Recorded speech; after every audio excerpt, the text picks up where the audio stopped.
And now, live from the RC with Adam studios, it's RC with Adam!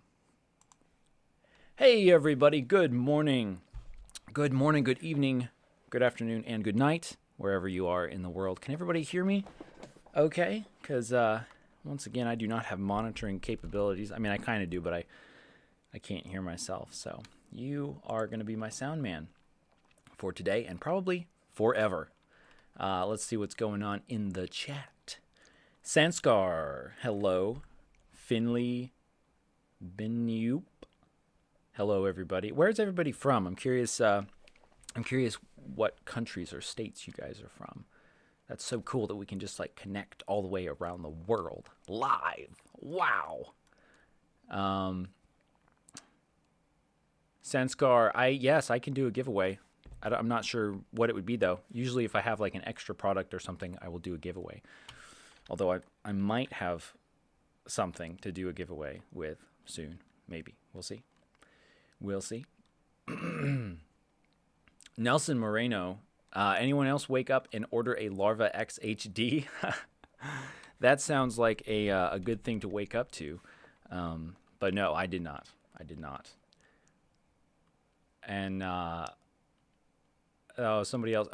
Nelson also says literally bought an Emax Freestyle and a Baby Hawk R last week and haven't flown them yet. Yeah, I know what you mean.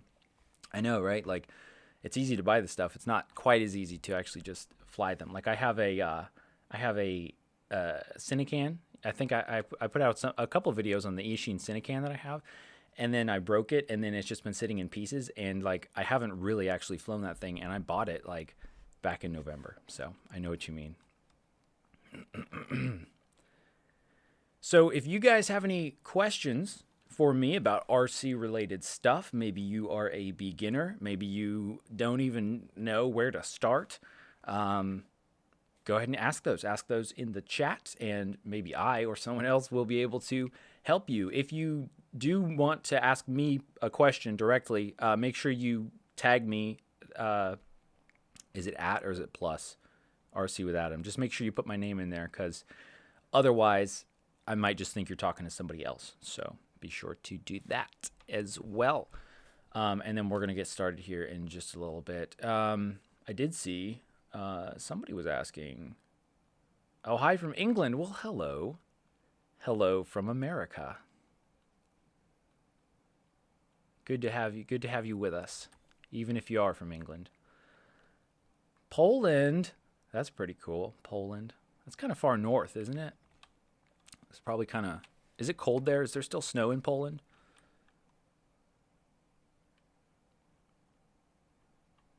So somebody was asking. Let me scroll up in the chat here. I try to keep up with the chat and stuff. Somebody was asking. They said...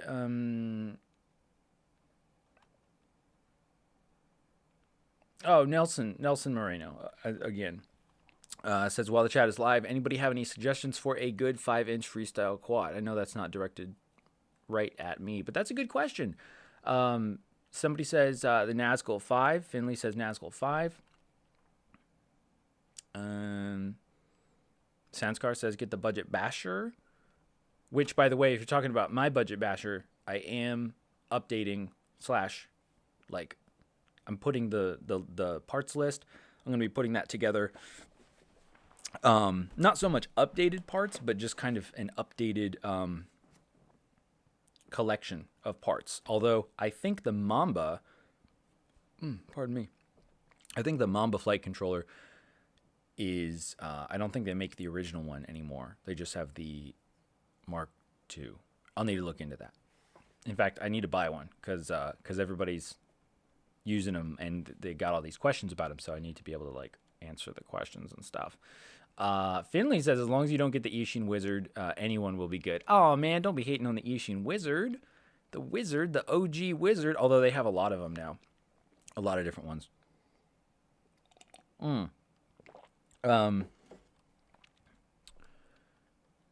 Yeah, that's a good question though. Honestly, I haven't even like thought too much about like what would I want to get as far as like a like a plug and play, bind and fly 5-inch quadcopter. Partially because, well, because I'm kind of starting to lean towards like the smaller toothpick size quadcopters. But that is a good question, though.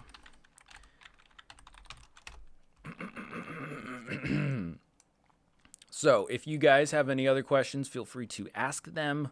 Again, this is this channel, RC with Adam. If you're just joining us, this is a place where beginners are welcome, and you won't get shut down for asking dumb questions. Some people say the only dumb question is the question that you don't ask, or something like that. But I mean, yeah, I would say that's mostly true. There are some dumb questions, although perhaps there are more dumb answers. Ooh, think about that, but not too much. Okay, so let's see here. Let me see what's going on right here. And I fixed my keyboard today, by the way. I got a real keyboard now, like with a wired connection, so we won't have any more of those Bluetooth dropouts dropout things.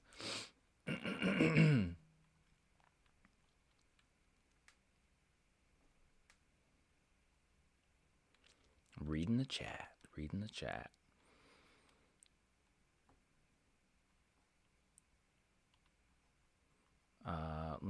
Let's Hareb. Again, I'm just gonna butcher everyone's name, so just get used to that. Hello, Hareb. And then let's see, we've got yeah, okay. Oh, United Arab Emirates. We got somebody from the UAE. Very cool.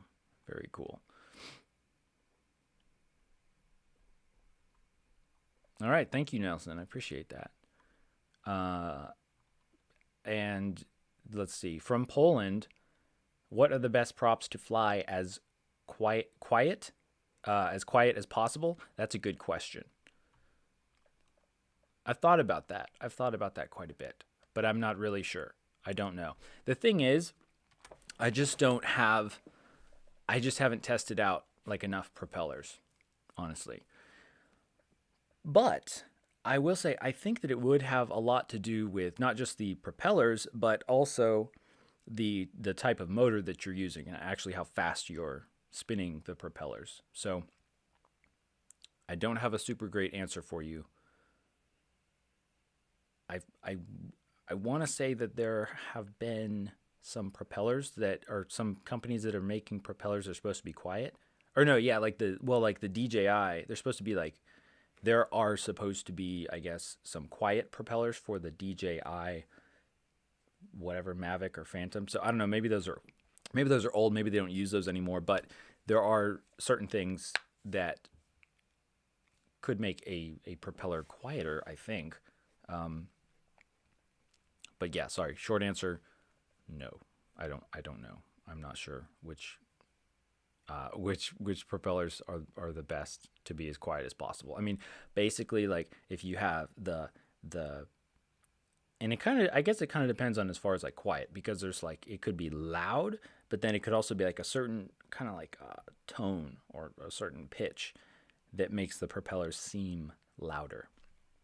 And then also, are you talking about on a quadcopter or on an airplane? Because the thing about an airplane is, what's really interesting is if you have a tractor type of airplane where you have the propeller and it's essentially pulling the rest of the airplane through the air, it's usually pretty quiet. But if you have a pusher style, like a flying wing, it gets really loud because, I guess basically you have all this disturbed air flowing over the airplane, and then it gets kind of chopped up in the propellers.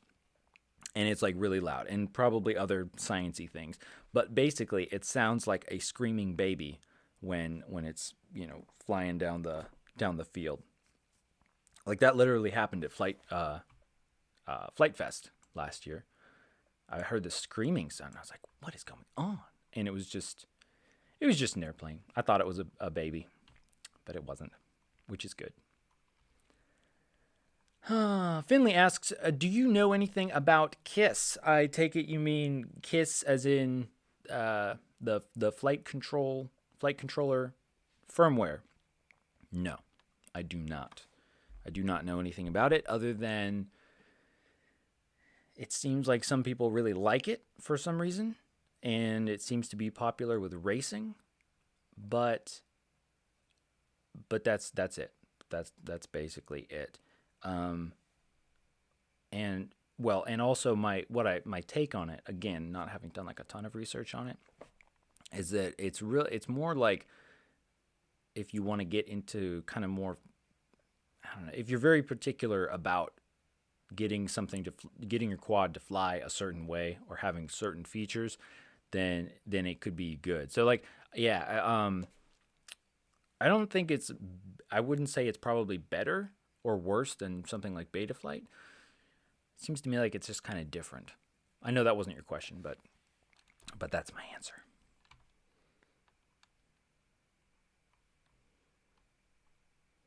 Yeah, Luca says Steele loves Kiss. Mr. Steele loves Kiss. Yeah, and I guess whatever works for you, man. That's what you should go with. Go with what works. If you like Kiss and that works, and you don't like Betaflight, that's cool. So, let's see here.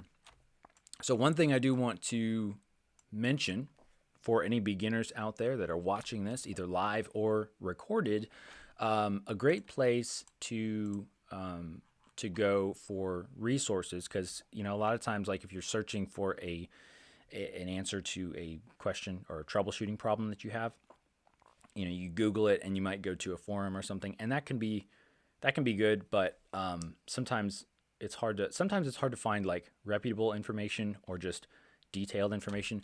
So a couple places I would suggest going if you're trying to troubleshoot something or just learn more about the RC FPV quadcopter airplane hobby, check out getfpv.com/learn. They have they have some good stuff. I don't go here like all the time. Usually like if I'm searching for something specifically. And then what they have, let's see, where is it here? It's I think it's FPV Essentials or Flight Academy. I think it's FPV Flight Academy. Can you guys see that okay? Let me make that bigger. Let me make it just all the way. Okay, cool. That looks better. Oh wait, I could actually do this. Wait, this and that, and then no, this one. No, wait, that one. Okay, well, fine then. Let me zoom in. That's what I'm trying to do. I'm trying to zoom in. Yeah, that's a little bit better. All right, so anyway, FPV Flight Academy here. Oh, I'm on the page. Okay. And then oh no, what have I done? What have I done? Ah. All right, I'm having technical difficulties. Okay, we're gonna switch back to this one. Anyway, so yeah, so getfpv/learn is a really good place to get information. My computer/mouse is misbehaving, which makes things very difficult. So give me one moment here, and then we will continue on this. And then the other place is actually Oscar Lang or Oscar Liang. I'm going to say Oscar Lang. That's a great website, kind of like a blog type of thing. Great information right there. And then of course like YouTube and different channels, but especially those places are really good. Okay, I have just broken something. Oh wait, no, there we go. Oh wait, we're good. We're back. I'm back. All right. Anyway, so getfpv/learn. That's a really good place. And then oscarlang.com, and you can see all the different like categories and stuff. And usually, like I don't usually like browse these websites. I'll just like if I do a Google search and then like I find something, that's usually what I'll do. Like this one, FPV acronyms and technical terms explained, which that might actually be fun to go through because there are so many acronyms. Oh my gosh. Man, like it is pretty ridiculous. Actually, this is a really long list. Wow. Wow. That's crazy. Okay. Wow. Luca asks, is getting into FPV for cheap worth it? Racer Star motors and stuff, or can I buy, or can I better buy a Zidora, Shidora, Zidora, or so? What is that?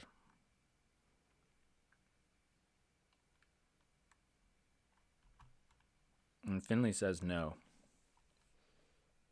Finley says no. Finley says spend the most money on radio and goggles.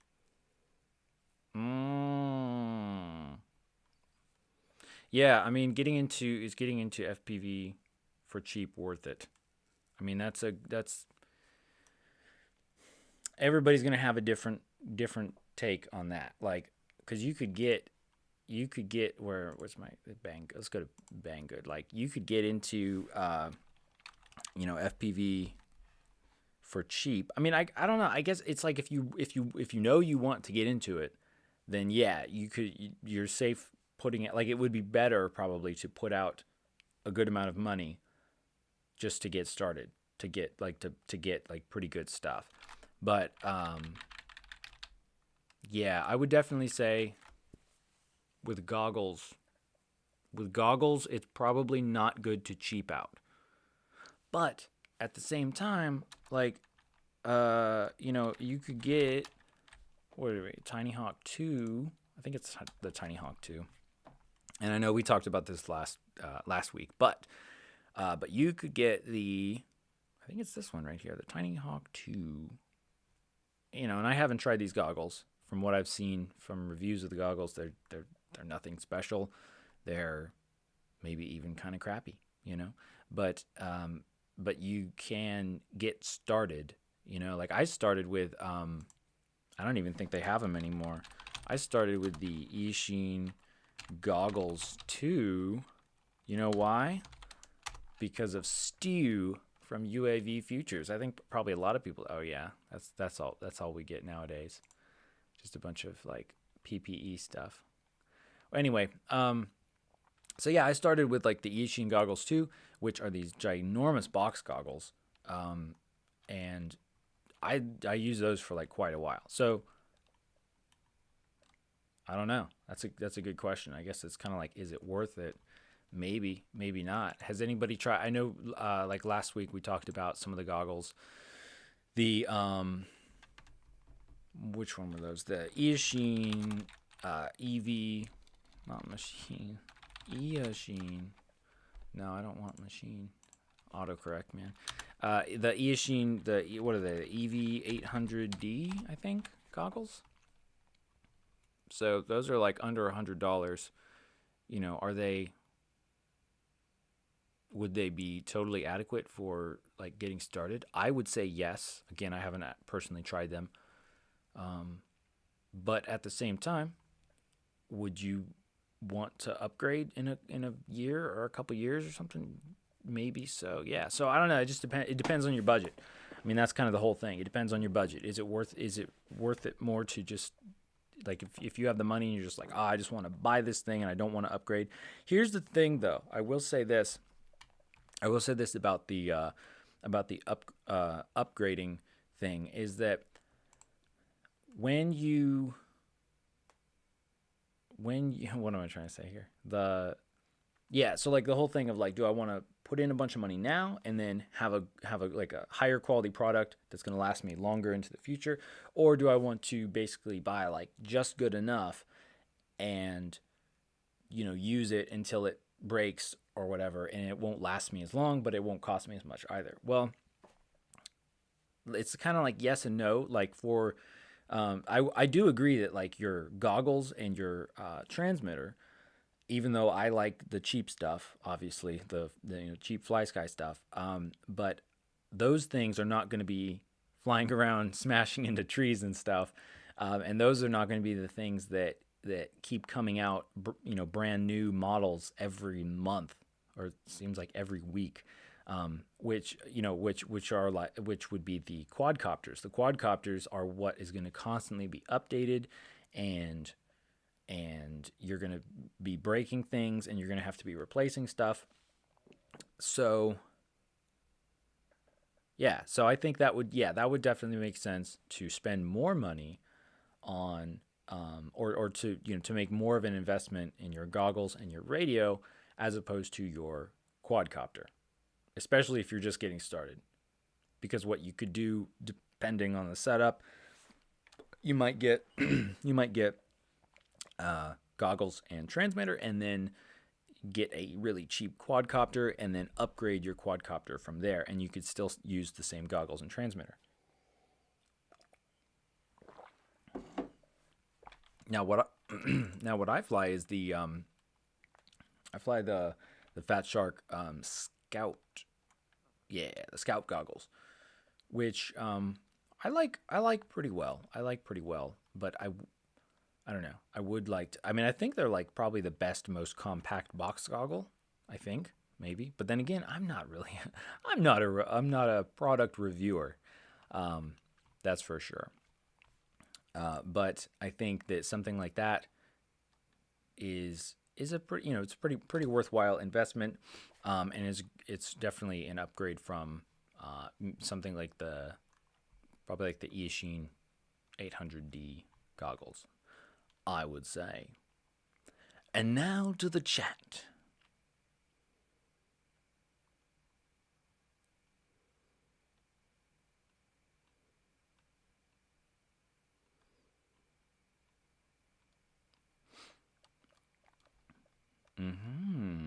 Okay.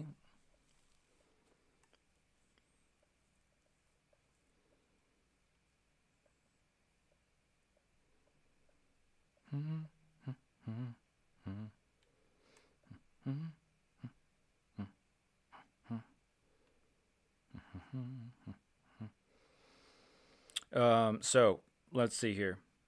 First of all, Luca from Holland. Hello from Holland. Wow, Holland. What time is it in Holland?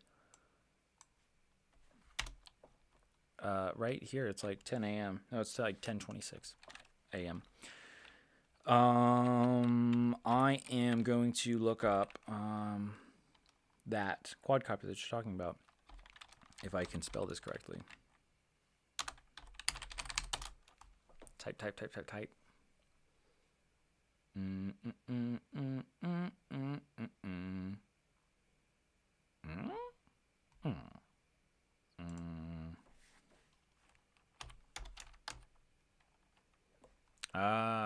a minute. Let's see here. Let me see.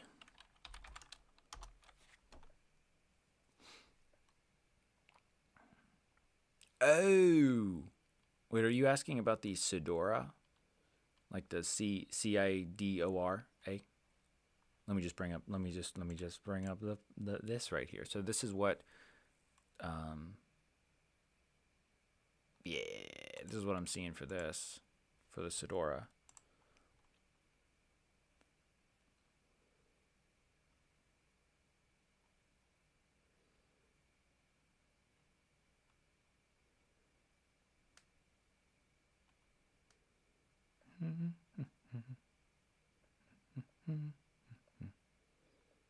I'm getting behind on the chat.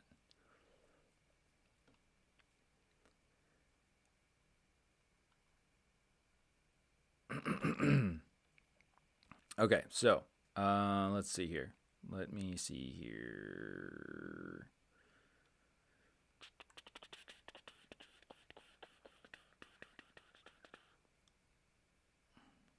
All right.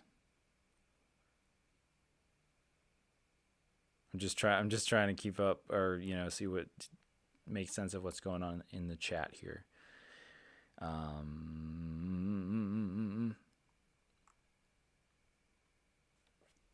Nelson says, I'm using the Fat Shark Scouts now and am loving them. I prefer the box goggles more.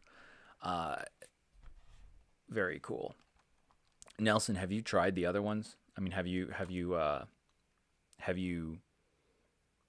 also used the What are they called? What are those called? The like the standard like we used to call them Fat Shark style goggles, but now Fat Shark makes other goggles. So the like the I guess the dual screen goggles. Have you tried using those ones? Because I have not, or maybe I did briefly. I did briefly, very briefly, but it was like it wasn't like a long enough to really try them out at all. So yeah, yeah. um. Okay. I'm sorry. I'm getting behind on the questions here, but that's going to change right now.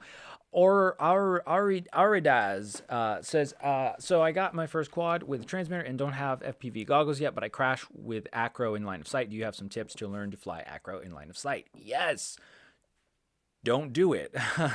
Don't do it for a little while.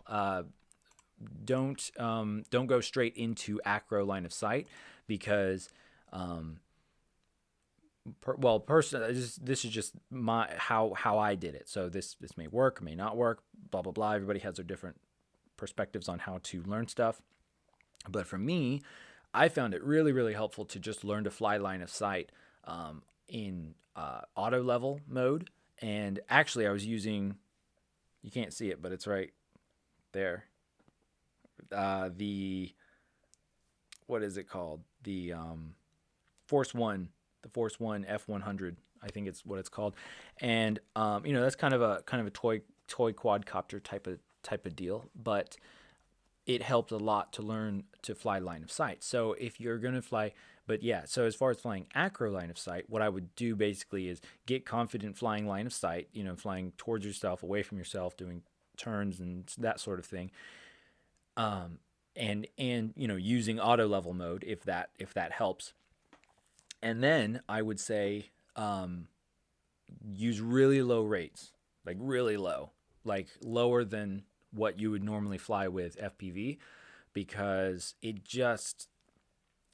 just different. It's a very different experience flying line of sight. And so my perspective is that it tends to be much more difficult to control line of sight with the same rates that you would have flying FPV, because you don't have that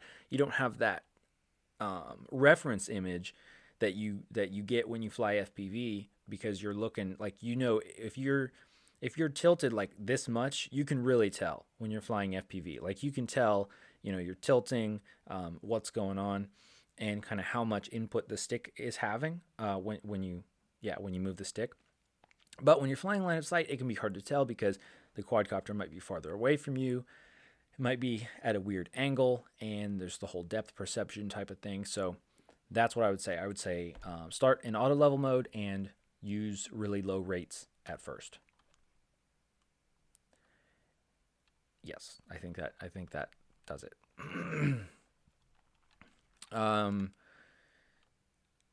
Okay, how do you pronounce your name? May Sage from Poland, right? Poland, I think it's from Poland. Anyway, from Poland, how do you store your batteries? Do you use safety bags? That's a great question. Battery storage, that's a great question. I store, like, for just storing them, I store them in like a metal toolbox thing. I need to improve my battery storage method, but for now I use a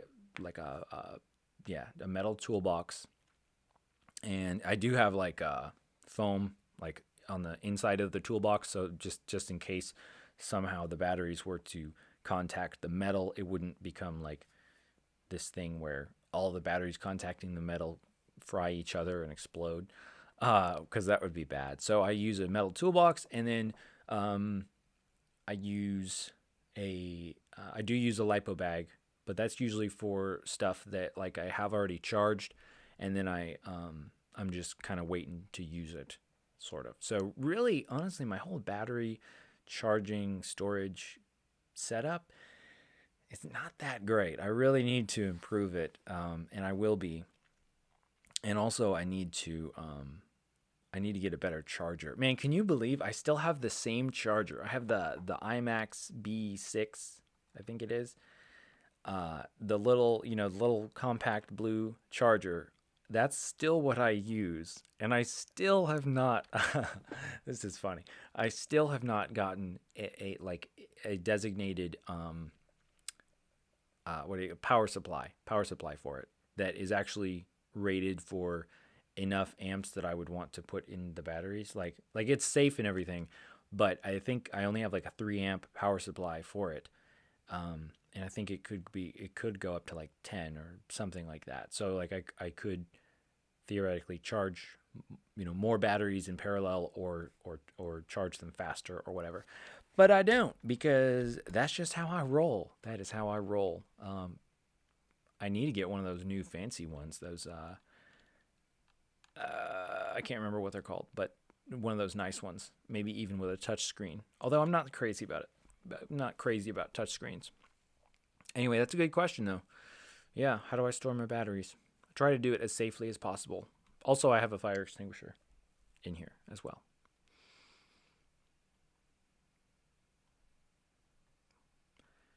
Whoa. Whoa. The chat just like, there must have been a little lag or something, and then everything just went like the Emperor Palpatine. Omnesh says, can you give some tips for structure making? Which is the best material to make structure? What type of structure? I would love to know more. But if you're talking about airplanes, I'm just going to assume you're talking about airplanes. Foam board, tips for making structures. That's yeah, I would need more information for that question. I would say hot glue, tape, and if you're going for strength, use triangles or something like that. Adam Joe, what's up? All right, Finley is going to go fishing with his dad. So that sounds like fun. That's really cool. That's super cool that you guys can go fishing together. So have fun, and we will see you next time.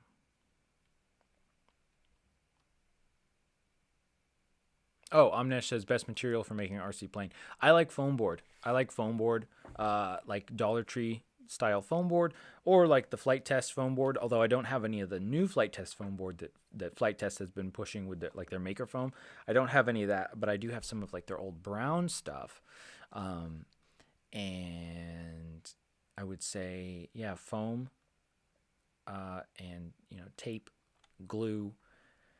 I do have pink insulation foam. I did use that, which I realize now was a mistake, because you really don't need to use like that thick of insulation foam, like what I built the Gigabat out of. You can check out my video on the Gigabat.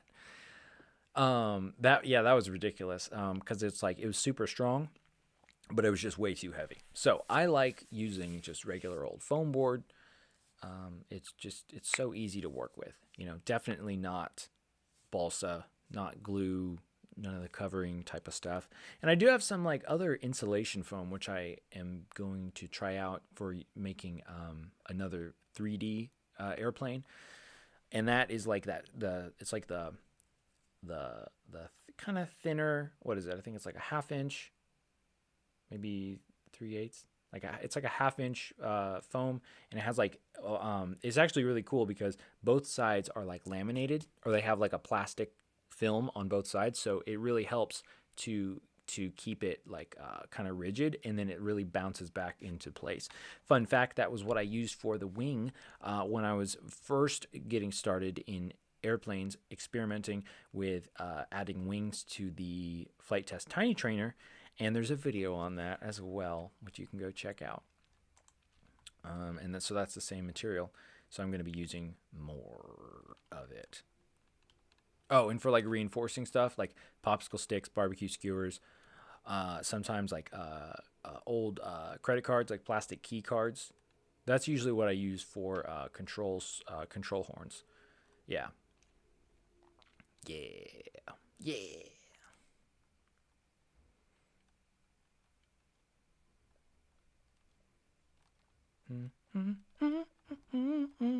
Philip Kutar, I don't know if that's how you pronounce it, says, "Hey Adam, please do a long range fly sky build. Can't find something online that on YouTube, and you are the only fly sky using FPV pilot who's making nice videos. Thank you." Yes, I like that idea. I think we should do that. Long range. For me, long range will be like a mile or 2 miles because I'm just not much of a long range guy. Plus, unfortunately, I don't live like out in the big open west, the big sky country. I live in little sky country.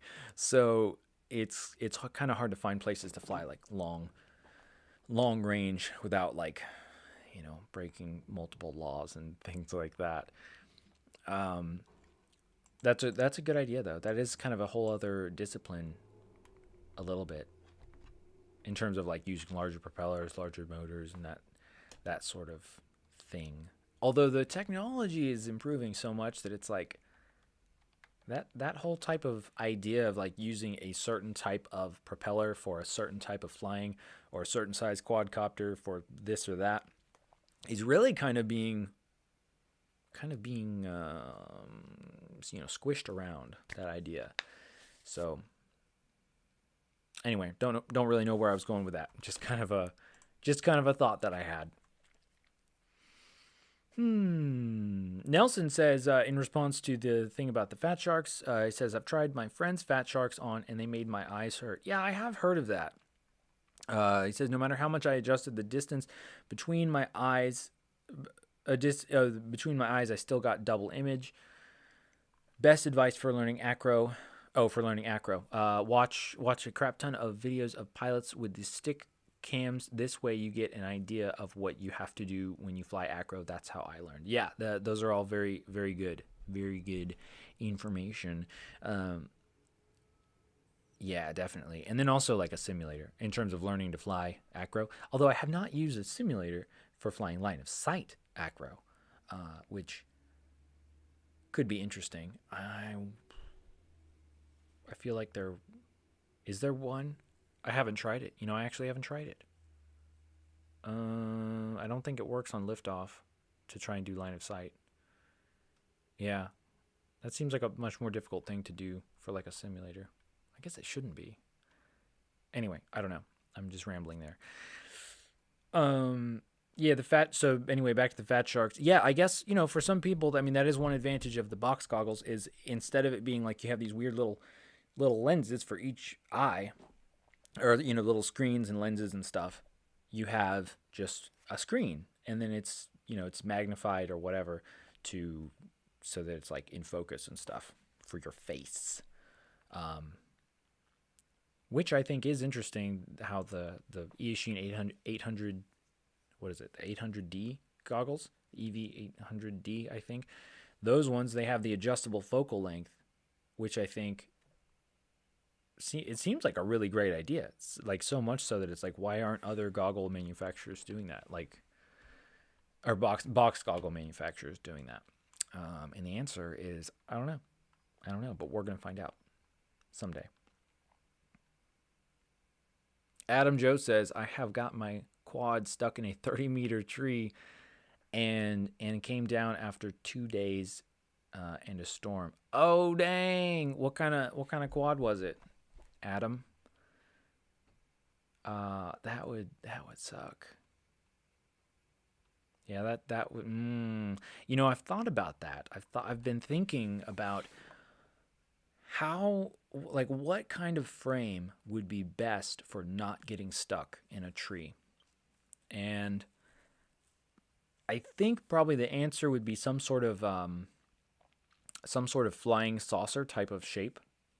And I'm not kidding either. I mean, that seems to be like it would be the best sort of shape where you have everything is like smooth, it's round, it's kind of flat-ish, and then you don't have any like exposed propellers or antennas or anything like that. So that could be kind of cool. But the problem is, just like with any kind of ducted quadcopter, ducted propeller type of system, it's not great for flying freestyle, or for like acro flying. So that's kind of the problem, is like it would only work for like some stuff. Anyway, let me, if you can think of an idea for that, let me know, for some kind of like the best kind of frame to have to keep it from getting stuck in a tree, because as Adam could probably tell you, the other Adam Joe, it's not fun. It's not fun having stuff get stuck up in the tree, especially if it has like a GoPro on it or something. That would be not fun. Christopher asks, has anyone lost their OSD after updating to Betaflight 4.2? I don't think so. 4.2. I'm not sure. I'm not sure which. I'm not sure if I have that latest version on my quadcopter, but I don't recall experiencing any loss of OSD. But if anybody else has, let us know. Let Christopher know.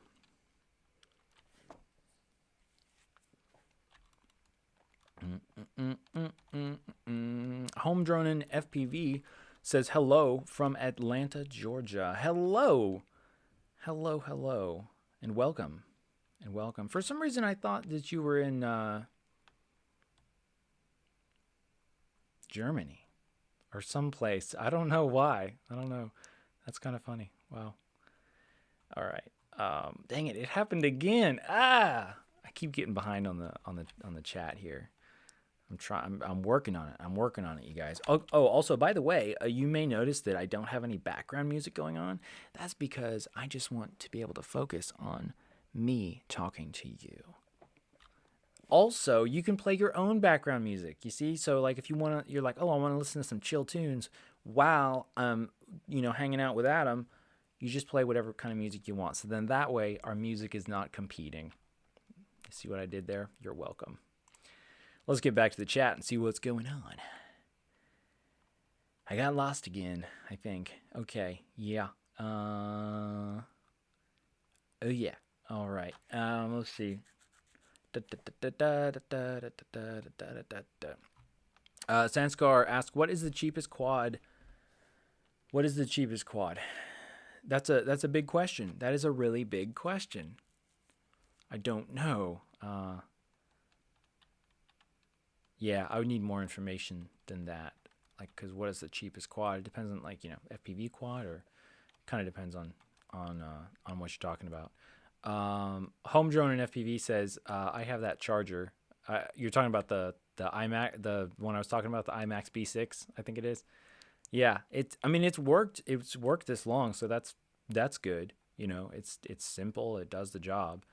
I guess it kind of shows how much I actually fly, because I've been able to just use that, and then I guess have enough batteries charged up at one time, so I don't have to charge batteries like super fast. But I still only charge one battery at a time, so I don't know how I've been able to use it for this long.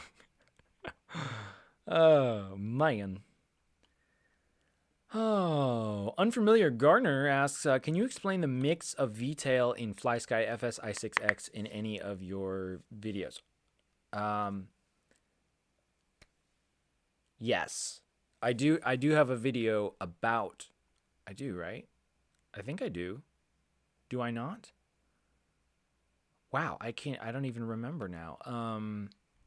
Let me see. Let me search that for you. I think I have a video at least sort of talking about the VTail mix. And you said the i6X. Is that right? i6X. Yeah, i6X. VTail. Let me see here. Let's see what we can find.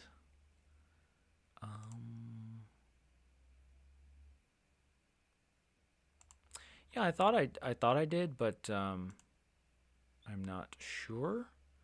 Let me see here what we have going on right here.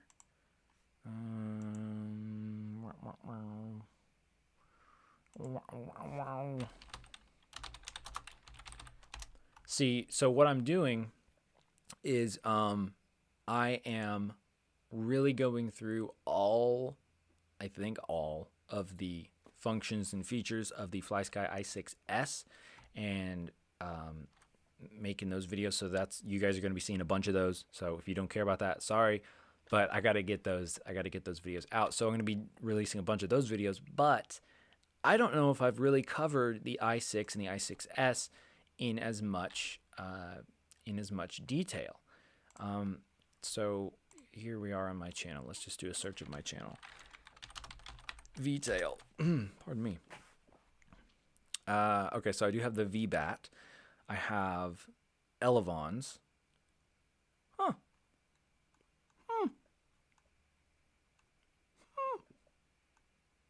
Interesting. Wow, look at all those super great videos. Got to put those on my watch later list. Yes, another shameless plug. And then, whoa, Meta. That's crazy. Look at that. We're live, and we're watching that live. What? Where even are we? I don't know.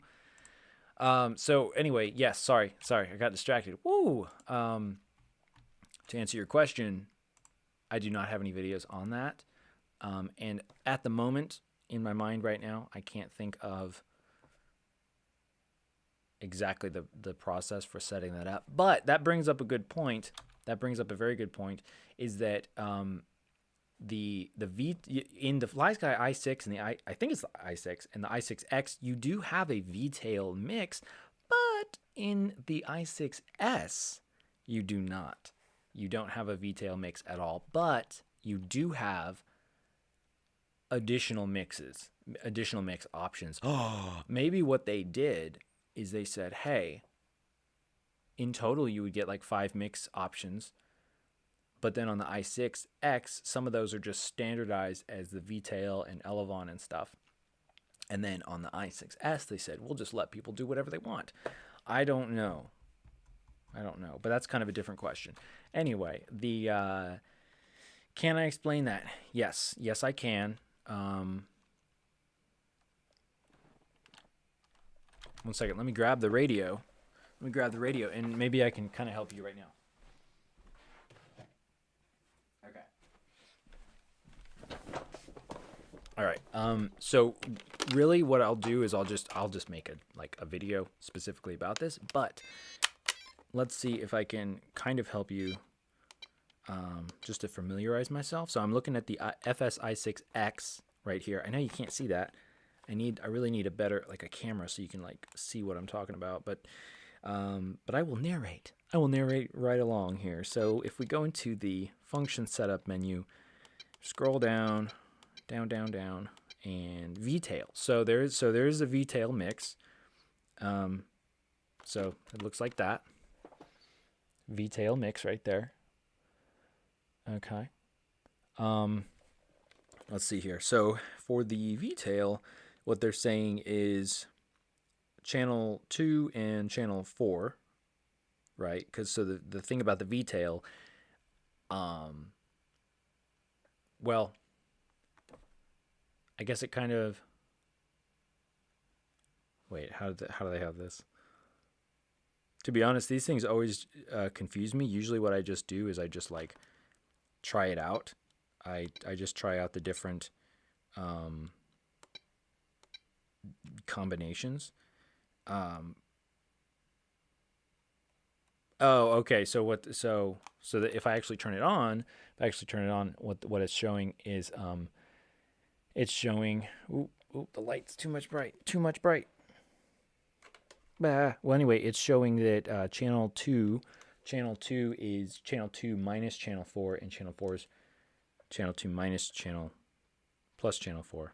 You're right. That is confusing. Honestly, I'm not even gonna try. I'm not even gonna try and figure it out right now because it's kind of one of those things where like it's kind of hard to troubleshoot things. To be honest, when people are like right there watching me. I mean, I know you're like far away, but you know what I'm saying. But here's what I'm gonna do. I am going to make a note of that to actually make that video because that is a really good. That's a really good point about that. In fact, I need to actually go through all of the i6X functions just as much as the i6S because honestly, I like the i6X more. I really do. And I'm sure a lot of people right now are like rolling their eyes and they're like, oh man, this guy with his cheap transmitters, he just, what's he, excuse me, what's he thinking, you know? But I'll tell you what, man, remember,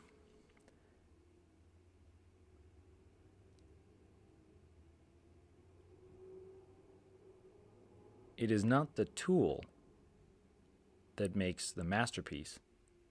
It's the artist. Or a paintbrush. It's not. I guess it depends on what kind of art it is.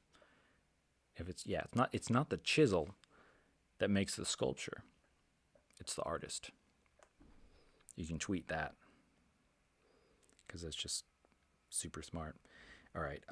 Anyway, I'm just making a note here for the to make a video for the VTail for the FSI 6X. Boom.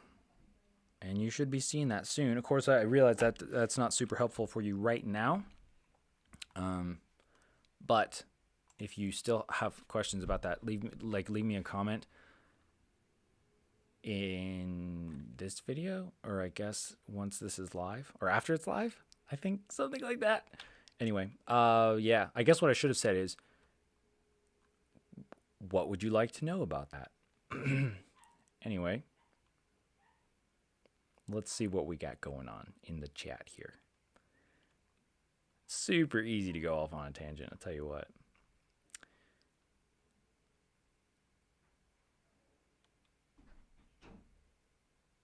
Plane guy says, are the planes behind you from foam board? Oh, from cardboard. Oh, no, they're not cardboard. No, not cardboard. No. See, everybody, since flight, all of these ones behind me. Okay, well, wait. This is backwards. This one, this is the bat. This is the V bat. This is the FT Simple Cub. This is the Horizon Hobby Complicated Cub. That's that video that I always get a bunch of flack for. The what is it called? The Super Cub, the whatever it's called, can't remember. And then the Mega Bat right here, the Mega Bat. All of those are foam board except for the Horizon Hobby Cub right there. And so those are foam board. Those are flight test foam board. And so those ones, I don't know if Flight Test is still selling the brown foam board, but they switched from the normal white foam board to this brown waterproof foam board, and that's what those ones are made out of. And yeah, it's funny because it does look like cardboard. Like everybody's like, oh, or like it's a cardboard airplane, but it's not cardboard, because cardboard would actually be a lot heavier. And this stuff is actually waterproof as well, or at least water resistant. So that is what those are made out of. But now Flight Test, I think they're switching everything over to the new Maker foam, they call it. I think so, because I think they're making that in the thin normal size and then as well as the thick size. But I see everyone has answered that in the chat, so thank you. Thank you, everybody. Oh my goodness gracious. Let me keep going here. Keep on scrolling. Whoop. Okay. Plane guy asked, do the planes fly, or are they all models? They fly. Well, or at least they used to fly. Like right now, this one, the V-Bat, is the only one that actually flies because it actually has a motor. All the rest of them are just kind of shells, which I could put electronics back into and fly. But they're kind of just hanging up on the wall for now. They're sort of like the airplane boneyard, if you will. Which, by the way, don't throw away your old airplanes, because that's I don't know why I thought this. Like when I was first getting into scratch building, so I built the tiny trainer and then I started building my own airplanes. And for some reason I was like, oh, well, I'm done with this airframe idea, so I'm just going to like chop it up and throw it in the trash.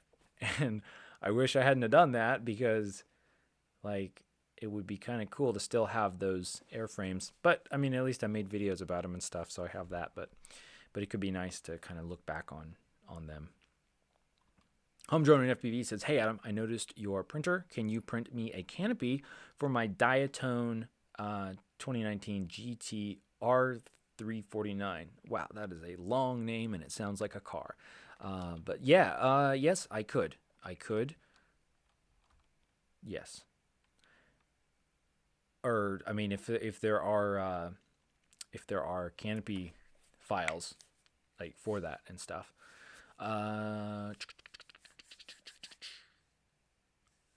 Nelson says, any suggestions for a good 5-inch freestyle quad that's good enough to get my foot in the door with a 5-inch? I have a lot of micros, but haven't had anything bigger than 3 inches. So, I should have a good answer to that, honestly. Do you want to build, or do you want to just I see people are already answering that in the chat, which kind of makes me feel unnecessary, but that's okay. I just gotta get faster. So anyway, the sorry, I'm getting distracted here. So somebody mentioned the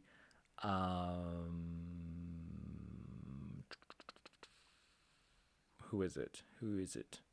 Jose mentioned, he says the Emax Ready to Fly kit is $165. Is it for a 5-inch? Huh. Interesting. But that's a good point, though. That's a good point, because if we jump over to let me see here.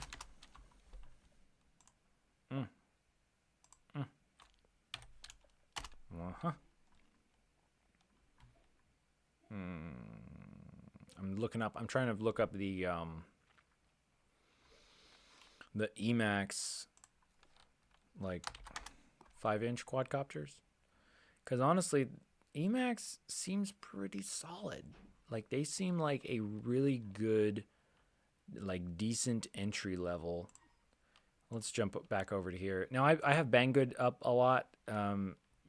If you can buy from your local hobby place or get FPV or Race Day Quads or whatever, totally do that. I just have this up because people from all over the world usually can get this kind of stuff from Banggood. So anyway, one thing I'm seeing here. So what is this? The Hawk Pro 5-inch. I think that's their newest one, I want to say. Is this like a, what is this? Is this a kit? Wow. Dang, look at that.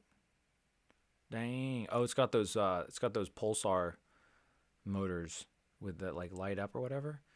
Yeah, I would suggest, like, for anybody who's looking for like they want like a pretty solid, beginner 5-inch quadcopter. Well, let's take a look at the FPV know-it-all. But I would suggest Emax. I mean, really, honestly, any kind of beginner quadcopter, Emax is probably a good way to go, I would say, because like I feel like their quality is like, it's like much better than just, well, let's say like Eachine, but it's not intended to be like super top higher, like top quality, like I don't know, iFlight, maybe. Let's look here. So what do we have? Best FPV ready to fly racing drones. And again, like I said last week, FPV Know-It-All, Joshua Bardwell's website is a pretty good place to find information on products, FPV stuff, motors, etc. So it looks like what he has for the best value for the money. Now, do you have well, hang on. So anyway, this is what he's got here. You guys can look this up on yourself, of course. And then this is again what I would suggest. Although I think the Emax Tiny Hawk Ready to Fly kit. Well, that's not what we're talking about anyway, because you're talking about a 5-inch. But that would be great. And then I think it just gets smaller from there. see it's okay. So top of the line 5-inch Holybro Copus 2, and then mid priced the iFlight Sedora. Okay. Okay. Yeah, and full disclosure, disclaimer, I don't have experience with any of these particular products. So I'm kind of just going off of like what it seems like, how good it might be. Except for the Wizard, actually. I have a lot of experience with the Wizard. And the thing about the Wizard is like, it's you kind of take on a little bit more risk of the quality, because like it could be really good, or you might possibly get a bad part or something, and then it could kind of ruin your experience. So in a way, it's like you should spend more money so that you are more likely to have a good first experience. Or if you're feeling lucky, just take the chance. Take the chance. And then he does say best value for the money is the Aris X220, which is interesting. I have not. Let's look. What is that? Oh, QX7. Well, I don't want to purchase it with a radio. Oh well, let's see, what do we have here? RCwing.com. Interesting. That's a crazy looking frame. Like look how much extra like frame there is, which I guess makes sense for motor protection, but it just kind of like bugs me also from like an airflow perspective. And then why is there that hole in the front? That just like is asking for a breaking point, I feel like. Anyway, it looks very similar to the Wizard X220. It's very similar in that sense. Yeah, that's a lot of frame. Holy smokes. Wow. Okay. Anyway, so let me get back to this. So,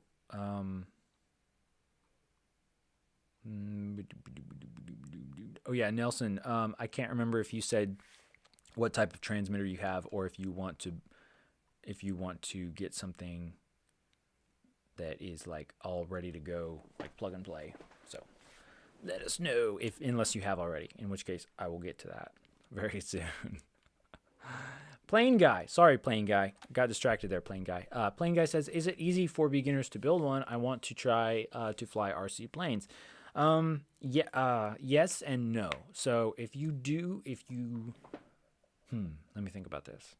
I would highly recommend, if you want to build your first RC airplane, that you check out the flight test kits, because that is probably the best way to go to get into building airplanes. Because and it's still there's still a learning curve. You still have to learn learn how to fly, and kind of some of the fundamentals of that type of stuff. What do we have? We have flight test. Let's get the flight test up here, and this is just to show you guys where you can go to get more information.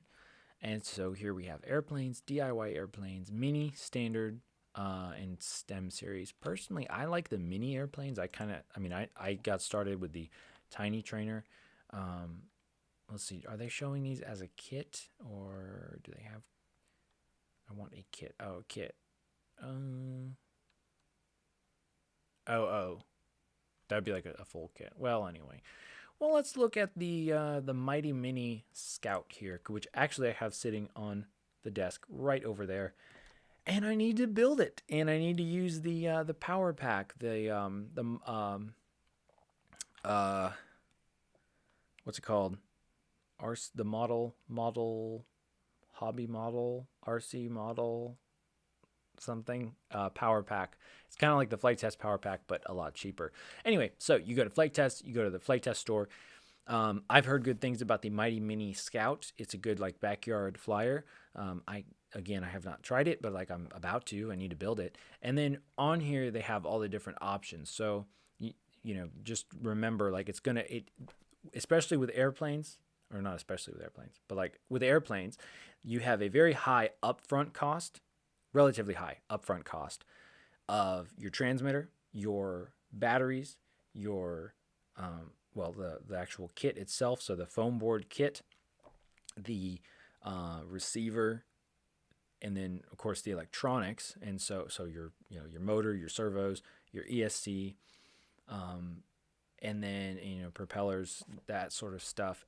But once you get all of that stuff, in terms of actually building like another airplane, it's quite cheap, especially if you or particularly if you reuse the electronics from one airplane to the next. So like for example, I got the Tiny Trainer kit, which is basically like this, and then the power pack, and then I think I got a couple batteries, and maybe I got some other stuff. So you're looking at like $105 here, and you might think like, whoa, that's a lot for like just a little foam board airplane. But most of those things are and then of course this doesn't include the transmitter as well. So like at first you'll be like, whoa, $200 to start building these little foam airplanes. But once you do that, there's a lot of things that you can reuse, like batteries and electronics. Almost all of it you can reuse, and then you can either buy more kits that are swappable, because that is one really cool thing that Flight Test does, is they have a bunch of kits that use the same electronics and the same like setup. So all of these, like if we look at power pack A, so FT power pack size right here on the, I think you can see that on the left hand side, and so we sort by that. So all of these use the same type of power system, so like the same electronics. So you could pretty easily swap the electronics from one to the other. Like it would take a little bit of work. It wouldn't be just like super 5 minutes. It'd be like a little bit of time, I guess I don't know, an hour, something like that, to swap everything over. But you could do it. So that is what I would suggest for that, because like there is a learning curve, especially to learn to fly one. I would definitely get a simulator. I'm not as familiar with airplane simulators. I know Real Flight is a very popular simulator that is supposed to be very good. I don't know. I haven't really tried it enough to really have much of an opinion. If you have a smartphone or a iPad, I don't know if I'm not sure if it's only Apple products, but you can get some pretty good flight simulators, like for RC flight simulators for your phone, with like an app, as an app. So one good one is what's it called? I don't remember what it's called, but I do have a video about it somewhere. And that is a pretty good option. RC Sim. Did that come up? Yeah, this one right here. It's called Electric RC Sim. I like that one pretty well. Like if you have an iPad or a phone or something like that. And there may be some other ones now as well. So that can really help for the learning curve. As far as that goes. And it would be wrong of me to just say all that stuff and then not say it's super fun. Like if you've seen the flight test videos, especially like the old school flight test videos, it really is super fun. And to be able to design your own airplane, like once you because what I did is I got a kit, and then I kind of got comfortable with the kit and then started making changes to that airplane, wings and stuff. And then I started designing my own airplanes, which is the Bat, which is, you see behind me somewhere. That was my first, maybe that was my one hit wonder. I don't know. But that was my first airplane, sort of my first airplane that I designed, first successful airplane. Most successful airplane. That's actually not true. I designed something before that. Anyway, the point is like once you get started designing airplanes and designing all kinds of different stuff, it's really so much fun, and you can learn so much. And I would say just go at it with a good attitude and the understanding that you will break stuff, you will crash stuff. Everybody does, and it may take you a while to have some success. Although if you go the route of buying the whole kit and everything, that you're much more likely to have success at first, I would say. Yes. Okay. Oh, shoot. Luca says, my GPS drone is still, after months, in a tree. Man. Man, how do there's got to be some kind of like really good way of getting those out of trees. Like I'm imagining like maybe especially tall trees, like 100-foot tree. It's not easy to like throw a ball up there. Maybe like some sort of like tennis ball cannon would be good. Or some sort of like drone retrieval drone, like a I don't know how that would work. Maybe like I was saying that like you have like a drone that has like a flying saucer kind of shape over it, and then you use that drone to go get your other drone because the flying saucer drone cannot get stuck. Maybe. But I don't know. That maybe. Somebody try that out. Let me know how it goes.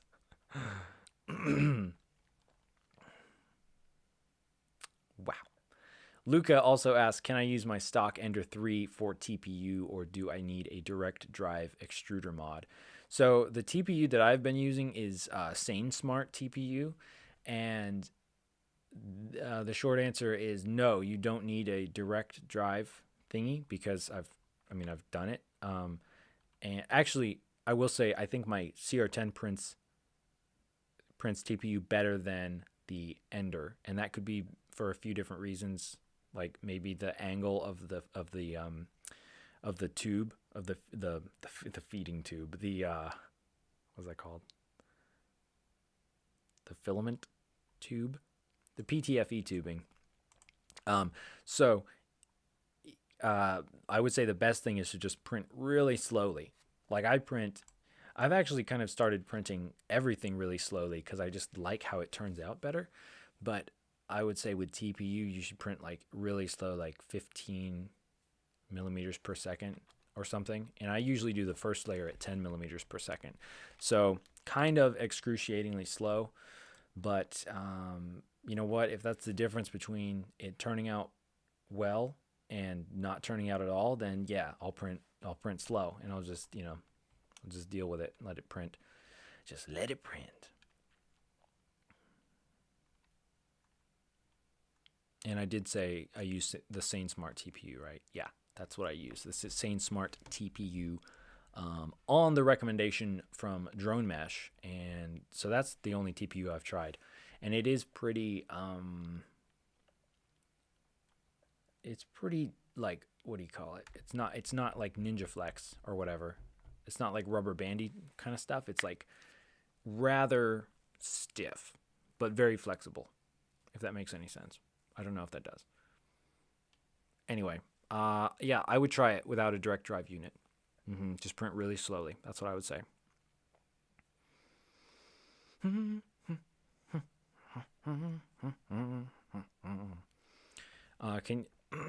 Jose asks, can you make a video on connecting the receiver of the FlySky i6S to whatever quad?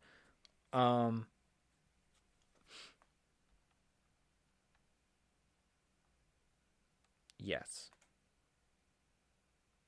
Wait, what? No. So it sounds like you're asking connecting the receiver of the FlySky i6S to whatever quad. So you're saying are you saying the receiver that comes with the FlySky S? Because my i6S came with a IA6 receiver, I think. And if that is the case, I think I do have a video about that. So that is a good point, is for anybody who's like a beginner in the quadcopter, or just really the RC stuff, especially quadcopter stuff.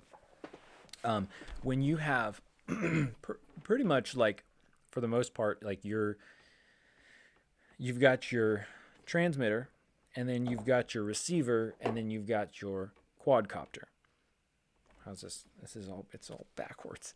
And then you have your quadcopter, and pretty much when you have your receiver, your transmitter is going to talk to your receiver, and then your receiver is going to talk to your flight controller. And so for the most part, the difficulty of connecting your receiver to or getting your receiver to sort of talk to your flight controller doesn't really have much to do with your transmitter, basically, for the most part. So anyway, just to say that that if I had, you know, the same receiver, I could use the same receiver with the i6s or the i6x, and it might not make a difference. So I check my videos. I think I have one about that. I think. Or actually, I'll just do this right now. Let me just go over here. We'll do it together. So that would be, what would that be? Let's just say Fly Sky. I forgot. You guys can't see it. Hang on. I'm getting there. Fly Sky. Receiver. There we go. So, okay, yeah, I do have this. How to bind any Fly Sky. And then, let's see, this one as well. The IA6B. Let's see, what do I have? And then binding problems for the I believe I used the IA6 for that. Let's see. And then also the IA6B with iBus, because if you use the IA6B, that can use iBus, and so you can use iBus instead of PPM with your quadcopter flight controller. If you look at this video, of how to connect FlySky IA6B to Yashin Wizard X220 quadcopter, which is to say the SP Racing F3 flight controller using PPM, that method will be, I think, exactly the same for the IA6, because we are just using the PPM option instead of iBus. So check that out. That might help. Maybe. No guarantees, though.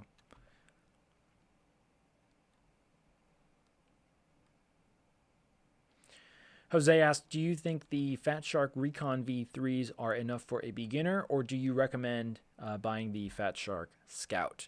The Recon V3s, let's see if, are they up? Oh, where did I go? Where's my window?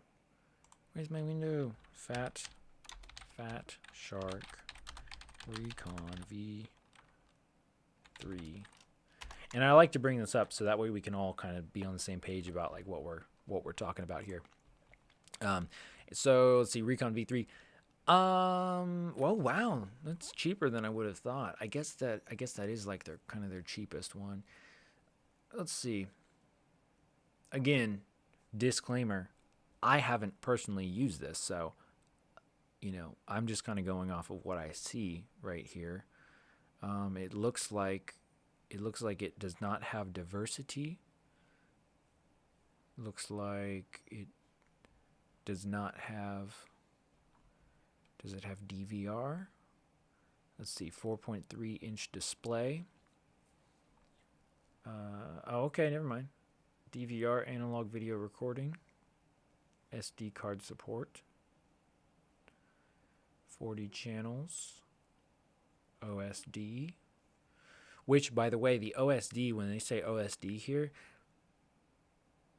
actually, I'm not entirely sure what they mean, but do keep in mind that goggles will have OSD on the goggles because it might tell you stuff like goggle battery life and that sort of thing. And that would be different from the OSD coming from the quadcopter, which will tell you information from the quadcopter. So sometimes you'll have both of those showing up on your goggle screen. It uses an 18650 lithium-ion battery.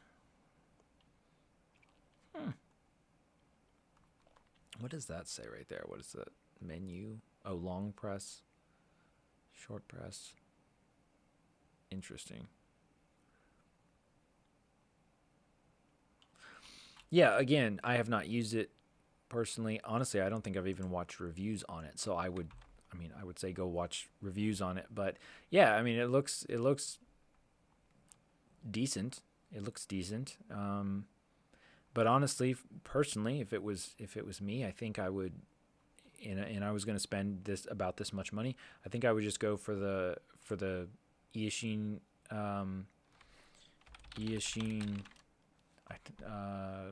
what is it, 800 EV 800Ds. Again, I have not done a side-by-side comparison, all that sort of stuff. And no, I don't work for Eachine. I don't know. I mean, that one they're saying diversity. You have this is adjustable, right? Oh, wait, what? Wait, oh no, was I wrong the whole time? Oh, okay. Sorry, my bad. I think I was thinking of a different product here.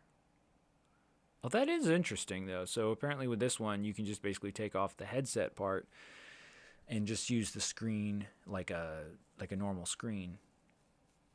Well, that is interesting. That is very interesting. So then what was I looking at? What was I thinking of? Okay, well, anyway, wait, let's check this FPV goggles.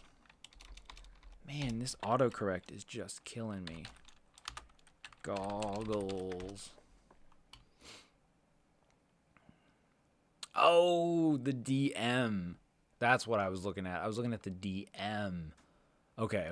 So I think the EV800Ds are the older ones, and then the EV800DM is the, I think it's the newer one. Although, what is this one? This one is a 5-inch. Okay, so that is a 5-inch, so it's going to be larger. It's going to be larger screen, larger stuff. It is cheaper, a little bit cheaper, maybe. Well, barely cheaper. And then there's this one. Okay, so this one is much smaller, more compact, 3-inch. Shoot, I feel like I hope I didn't steer anybody wrong last week, because I think I was talking about this one, but I was kind of showing, I think, the 800D, not the 800DM. But again, I haven't tried this out either. I think I might though, just to see if it's any good. But of course, there are reviews and all these other, other people. Oh, just one review. Okay. Anyway, there are reviews out there for you to check out. So, thankfully, at least box goggles are very cheap. Like you can save a lot of money by buying a box goggle instead of the other type of split dual screen goggles. For sure. Let me jump back into the chat and see what's going on.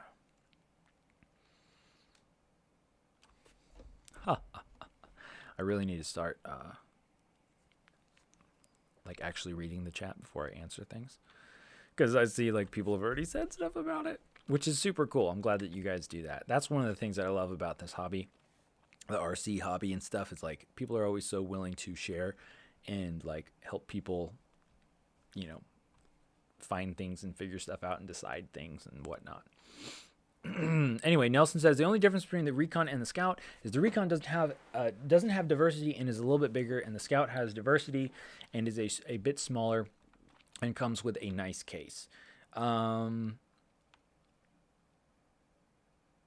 don't know. I'm gonna have to take your word on that, because I haven't actually researched it that much. But I will say one thing about the Scout that I don't like actually is that it has the thing about the Scout, and let me pull this up so you guys know what we're talking about. So Fat Shark, Scout. The thing about that is it does only have, like, it is smaller and sleek and compact, but it has diversity. And so when you have diversity, that means that it has like 2 receivers and 2 antennas. So it's more diverse. And the benefit of that is you can have like 2 different types of antennas. So you can have what they call a patch antenna, which is going to give you more distance, and then you can have a like a omnidirectional antenna, or a cloverleaf style that they call it. Well, that's like a style, but yeah, omnidirectional. So you get this a much larger sort of sphere around you, and that can be good if you're kind of flying like around yourself. So anyway, the thing about the Scout is that it has the patch antenna is built into the front of the goggles. So that's kind of nice because you don't have to deal with two separate antennas. You just have that one at the top. But at the same time, you're limited because you can't just buy a different patch antenna or run two patch antennas. No, you could run two patch antennas. You can't run two omnidirectional antennas, or you can't just upgrade the antenna. And then also you need to be, your face needs to be pointing wherever you're going to be flying for a long distance. And so that could be a problem because some people, they like to look down when they're flying and, to like helps them concentrate, or they just tend to do that. Or some people do the, what do they call it? The Stevie Wonder thing. And they just they do this when they're flying around. And that's not good if your patch antenna is like going all over the place. Whereas if your head was pointing down, you could tilt your patch antenna up to the top. Anyway, enough said about the patch antenna. I do think though some of the other differences. This one charges via USB-C. I'm not sure how the other one charges. Looks like here they're showing that you can fit glasses into it. So, I think there's a big enough difference that I think there's a pretty large difference between the two. I mean, they're about like $100 difference, and I don't even know if Fat Shark is making the other ones anymore. But I really would be interested in seeing how the Fat Shark Scouts compare to something like the Eachine, these ones, the 800DM, or possibly something similar. I don't know. If you guys are interested in that, let me know, and I might have to get some of those to test out. Anywho.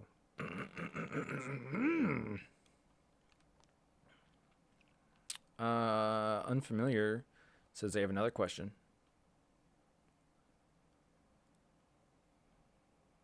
Something about flaperons, connects the flaperons with the ailerons.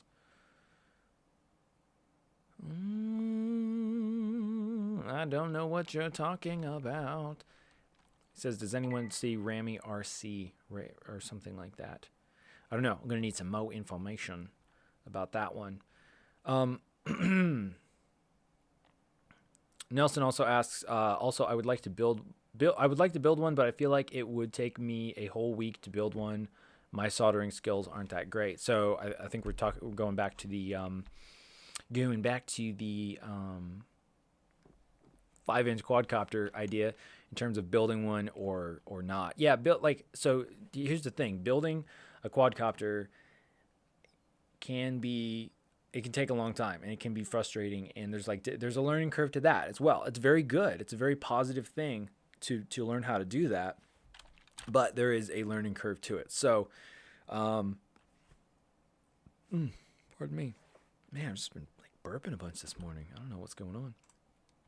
Anyway, so yeah, I think that it could definitely take you a week. Yeah, don't get hung up on when people, especially people like Mr. Steele or people that are professional FPV pilots, when they're like, yeah, it takes me 4 hours to build a quad, or it takes me however long.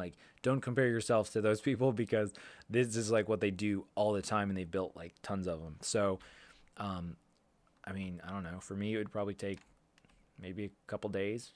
It kind of depends on whether I knew exactly what I was doing or if I was kind of trying to figure out as I went. So, and then also soldering. Soldering is a skill that it takes some time to learn how to use. So, yeah, I would probably say, just go with I would probably go with buying one, and then you can always work on it and modify it and sort of kind of deconstruct it and then put it back together if you want to practice doing that. I would say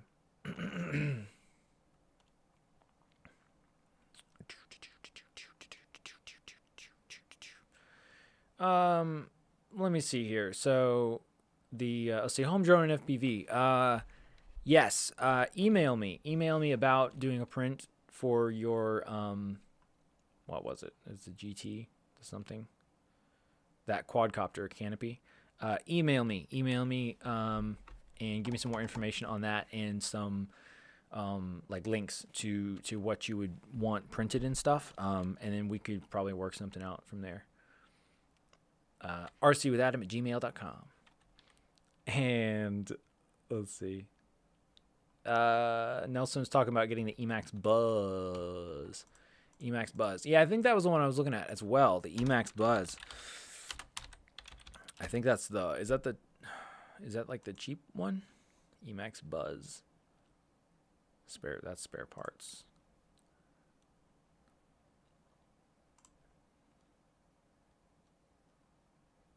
Oh. That looks a lot like the what is that? The chameleon frame? Or not a lot. I mean, but it has a very similar, got that whole like aluminum front part. Dang, that does look like a sturdy frame though.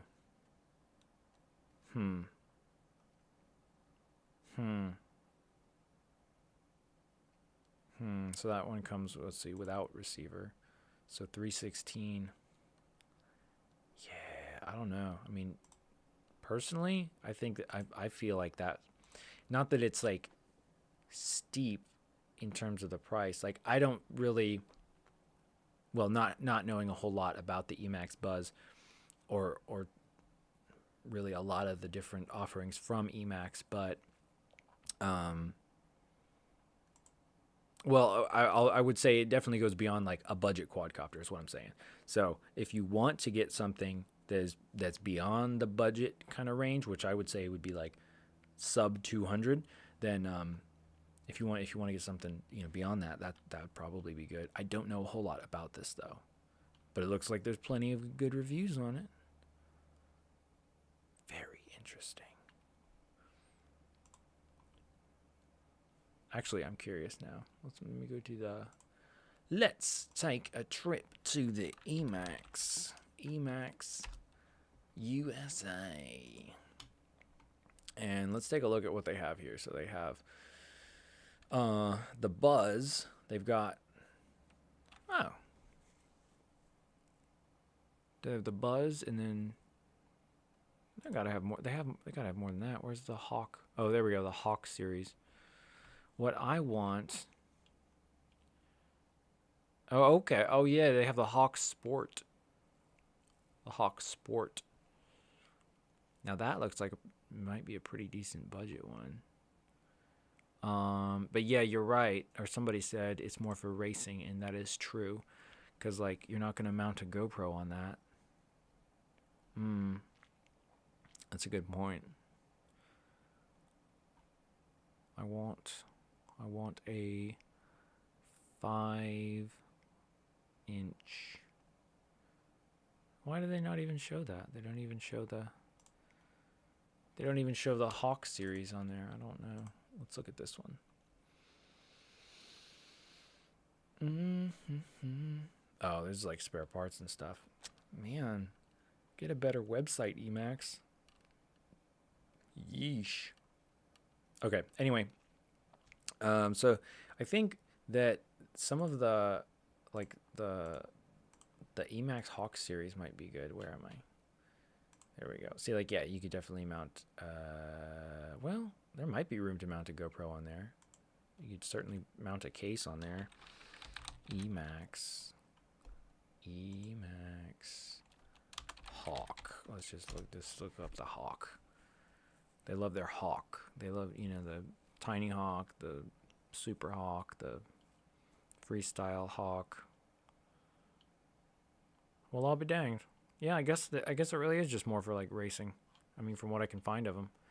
I hadn't really thought about that, to be honest. But yeah. Anyway, let's let me see what else we got going on here. I think what I am gonna do, because that is a good question, it keeps coming up, which is like, what's a good budget, quadcopter, aside from the FPV Know-It-All website, which has these ones right here. That's a good question. I'm going to look into that more. I'm going to do it.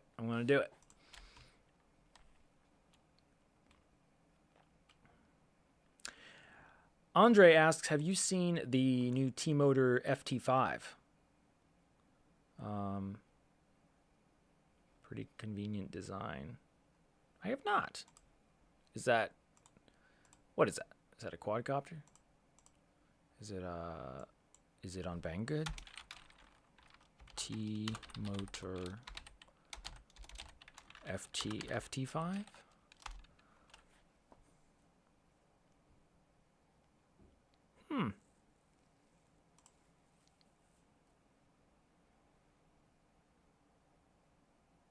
Oh. Wow, that is a long body right there. Or at least it looks like that from the pictures.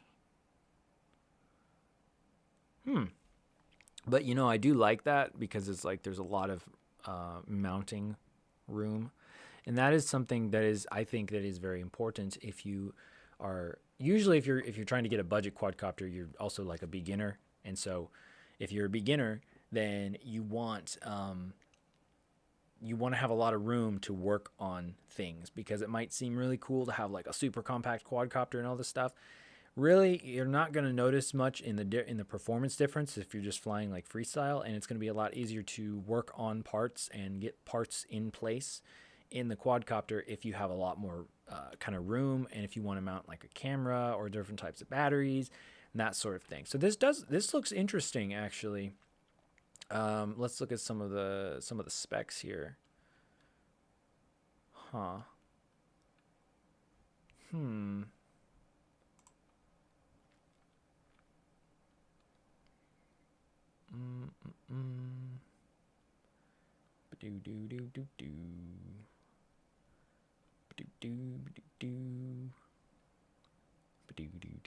See, I just make my own music when I don't have music.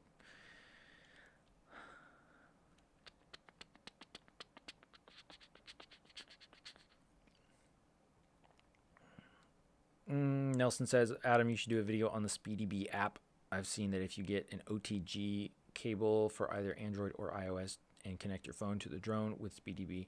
Yeah, that SpeedyBee thing does sound very interesting, because it does get really annoying to have to make changes to the flight controller like with a laptop when you just want to make like simple changes or whatever. So I will be looking into the SpeedyBee thing. Yeah.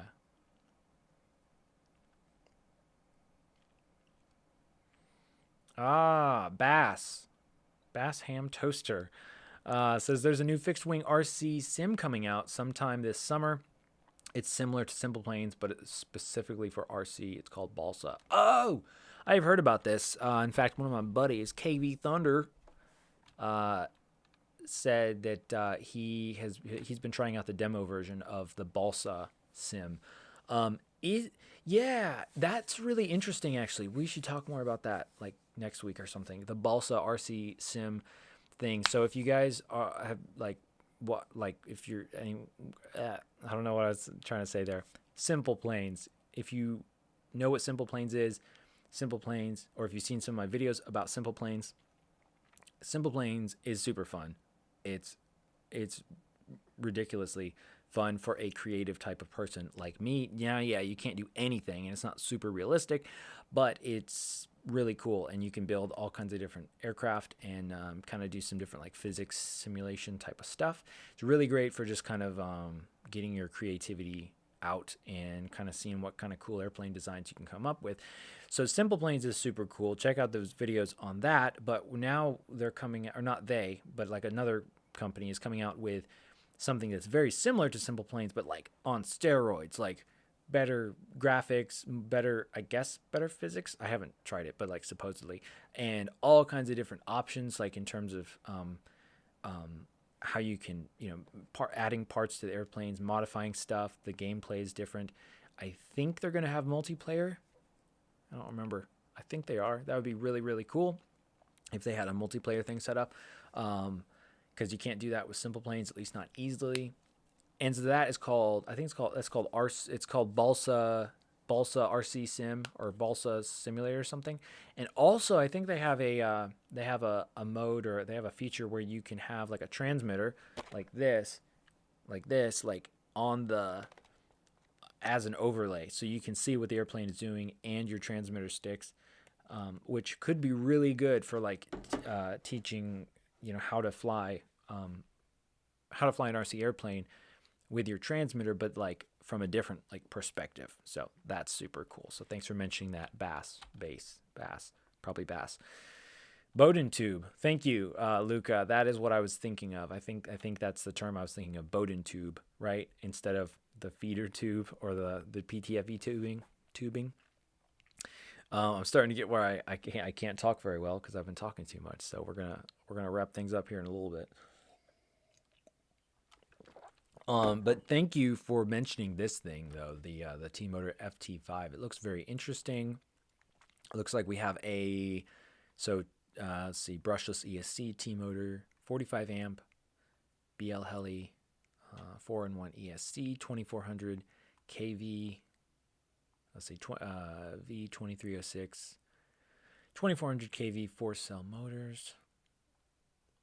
Yeah, I mean, honestly, that looks, and I like the look of it too. Like I kind of like the design, the frame design. I like that there's a lot of room. See, they show the GoPro mount, which that seems like a weird GoPro mount, but they show the GoPro mount up there, and you know, you have a lot of room in the back for batteries and stuff. That could be really cool.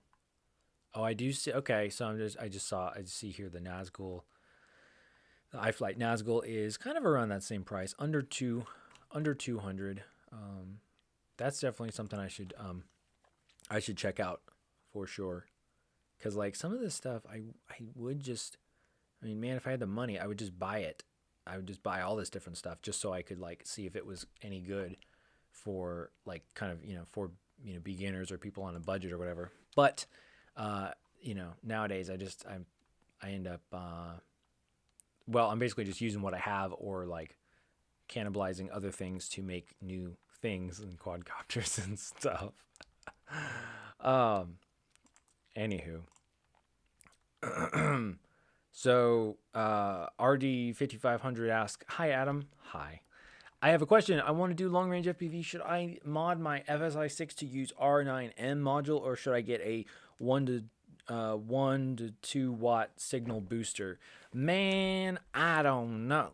Cause again, I haven't flown like long range really. What type of long range do you want to fly? How far do you want to, how far do you want to fly?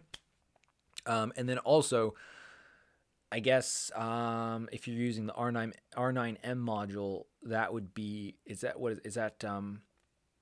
900 megahertz? Is that, because again, I'm not super familiar. Like I haven't been deep diving into the long range type of stuff.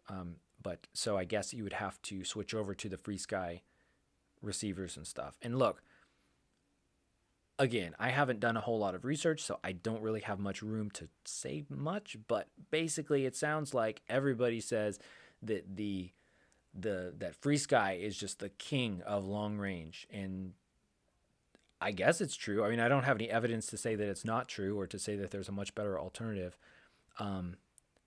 So I guess maybe you should go with FreeSky, like with the FreeSky module. I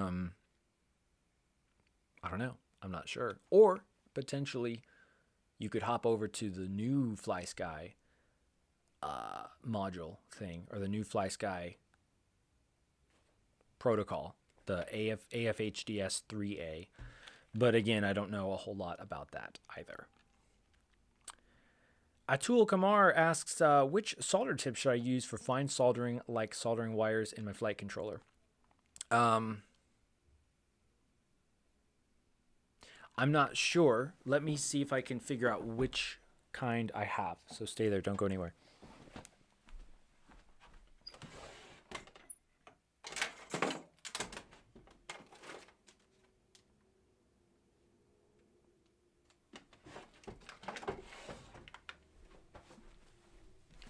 I'm back.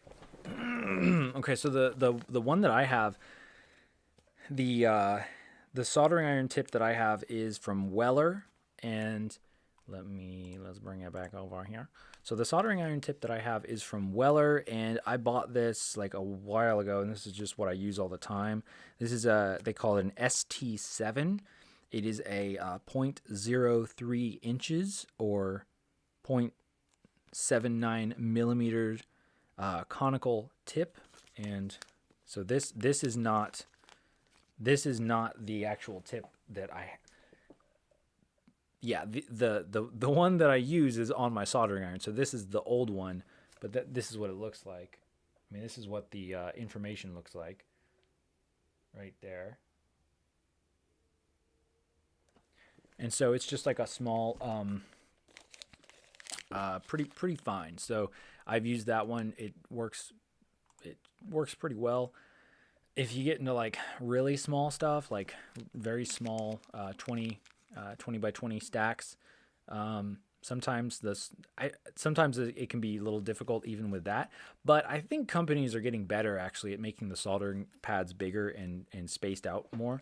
One more thing.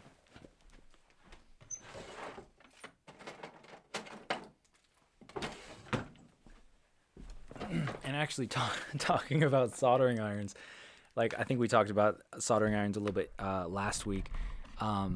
This is my soldering iron. So this is what I got like a few years ago. This was a Weller SPG 40, and this one, the base broke, so now I just plug it into the wall each time I need to use it, which is really horrible. So it's just like, it's basically just as useful as like a super cheap $10 one, but it's a little bit better. And look at the tip though. Check that out. Yeah, it got a little bent somehow. I'm not sure how that happened, but that's what I solder with. Like whenever I solder, that's still what I use. So if I can do it, you can do it. I still haven't upgraded. I was gonna upgrade to the TS100, but then something else happened, and so I haven't yet. And I guess it works. I guess it works like good enough. Andre said, Andre Lopez says the EV800 DMs are pretty good. I have them. I would upgrade the antennas though. Yeah, usually they cheap out on antennas. That's kind of the things. And Andre says, plus the Recons don't have diversity. Very, very true. Robert Brander, hello. You are late. We're almost wrapping up here. But I don't know when you actually said that, because there's no timestamp in the chat. I really wish there was. Anyway, glad you could make it though. Home drone says check out the RG01 goggles with dual diversity at Hobby Cool or Hobby King. You wrote Hobby Cool, but anyway, says less than $100. I don't know. You might want to check those ones out.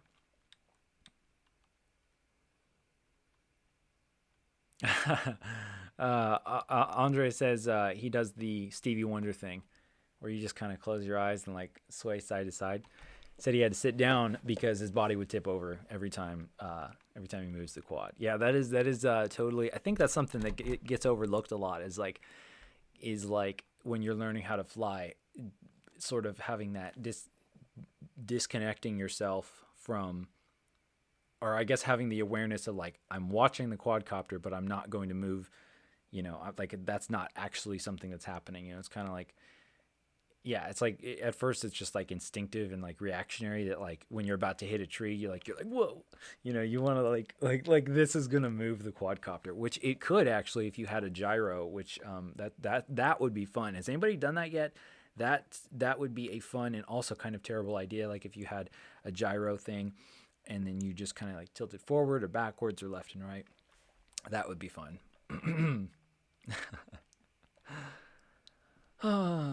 Home Drone also says Rami is an RC plane builder. Great channel. I will check that out. Rami RC, RMAY RC.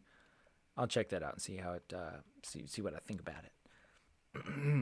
Or maybe I have. I don't know. I might have.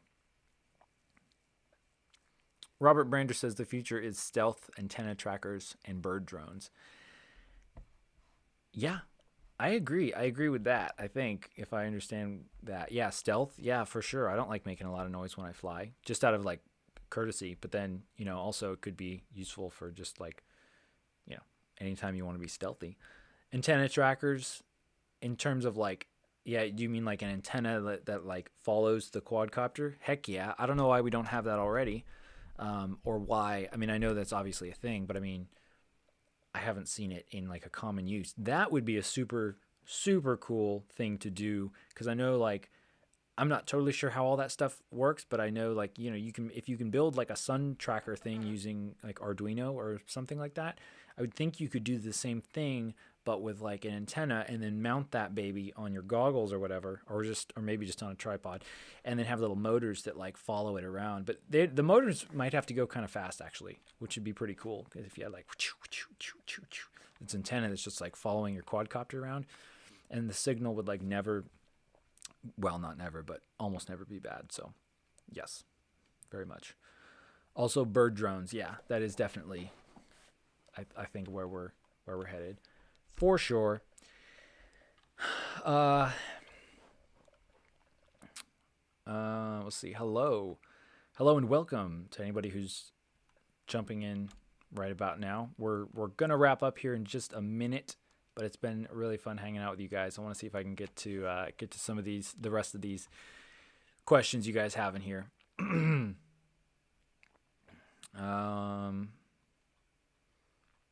Oh, it did that. The chat did that thing again where it's like it stores up a bunch of them and then it just like dumps them out. Yeah. Yeah.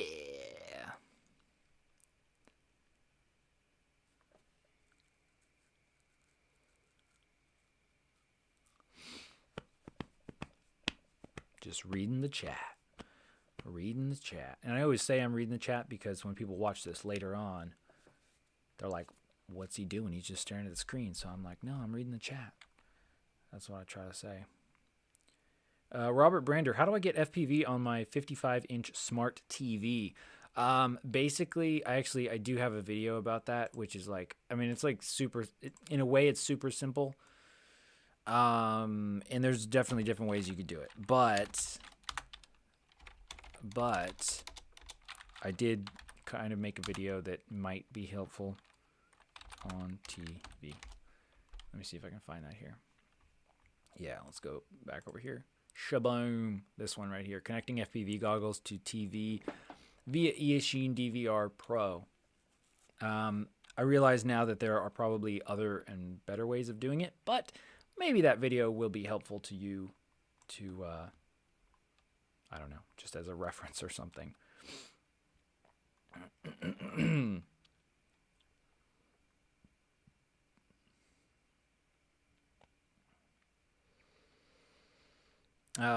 Andre asks, can you get access to the stack by just taking off the middle plate? That's what makes it convenient. Oh, you can get access to the stack by just taking off the middle plate. Are you talking about the this guy, the T motor FT5, I think. Yeah. Oh wait, are there multiple plates? Oh, well, I'll be danged. No way.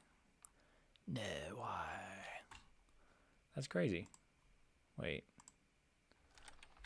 I didn't realize that was a thing. T-motor FT5. Let's go to actual. Is there a T-motor website? T-motor has a website, right? Well, let's go to here. Oh wait, that's it right there. Official store. Yeah. Wow, so just the frame itself is $50. Kind of interesting. Kind of makes you think like, how much is the rest of the quadcopter worth? Oh, I got you. Okay, you know what? I like it just for the fact that somebody like didn't just do another frame design. That's exciting to me. That is exciting to me. Arm root being locked tightly and without diastema? What? What? I like that. Yeah, I feel like that is... I feel like they actually kind of like, did something different. Wow. Maybe I should get one of those. I think I might. I'm seriously thinking about it right now because that's cool. 3-stage. Now, obviously, you're gonna have more weight. You're gonna have more weight, more screws, stuff like that. But I think that's really cool because, like, look, a lot of times you don't need to mess with your camera. You don't need to mess with your whatever's back there, usually your video transmitter. But your flight controller you might need to mess with. So that is very cool. Thank you for mentioning that and pointing out that specific part of the design. I like that. I'm going to seriously look into that. Let's see. Luca asks, can I use a laptop as DVR recorder for my goggles? Maybe. I looked into that stuff like a while ago, but it's kind of a roundabout way. I don't know. I'm not really sure.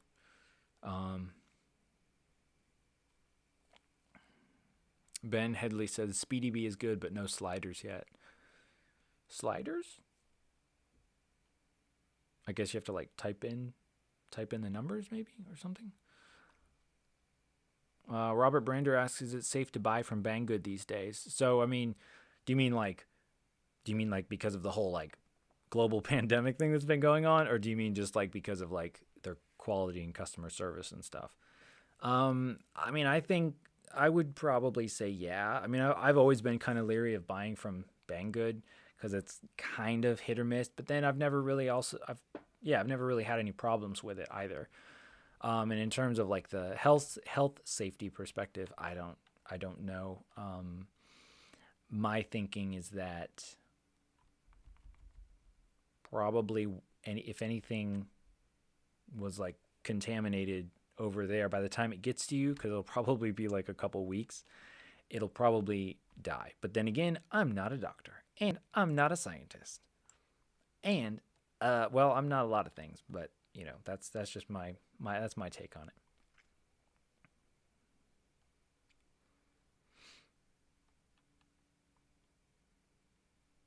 And it seems like that's what everybody's saying in the chat as well.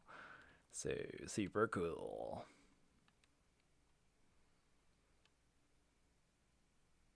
So,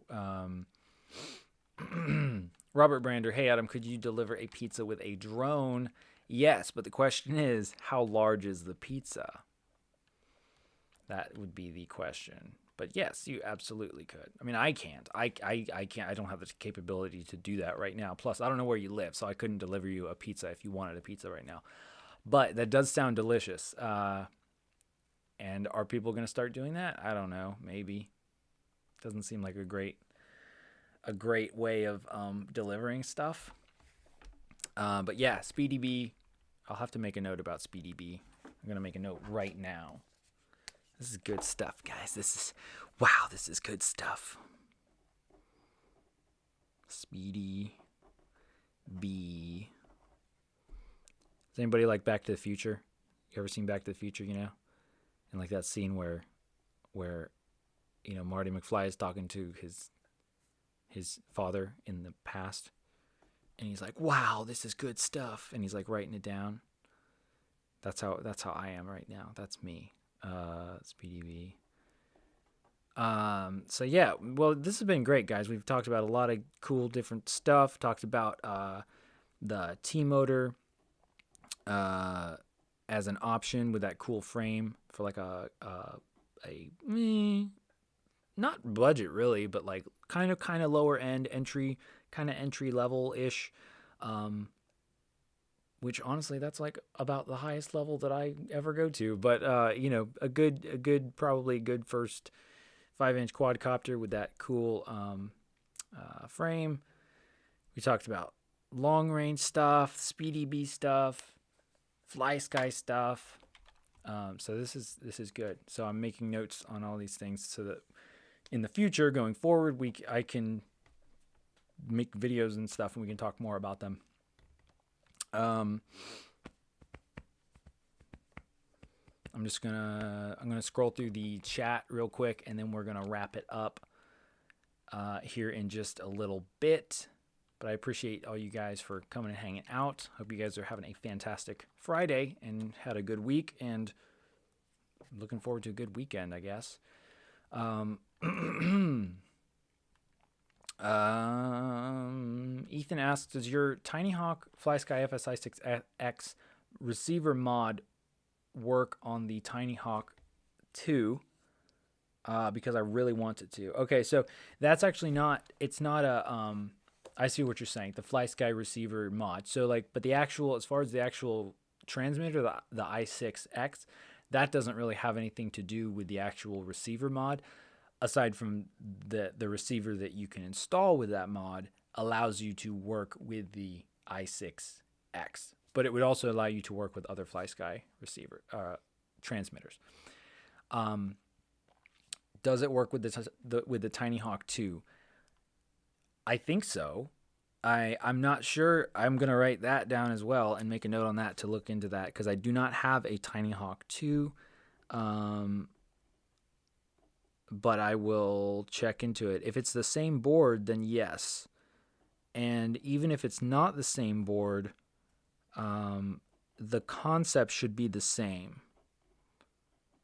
Should be the same in terms of like which things to solder to and soldering to the pads and that sort of stuff. But if I can find out more information on it and kind of figure out how I would do that, then I will I'll make a video about that, because I know I do get asked that quite a lot, and I just don't have like a super good answer because I don't have the actual quadcopter flight controllers to test out. So that's kind of what's going on there.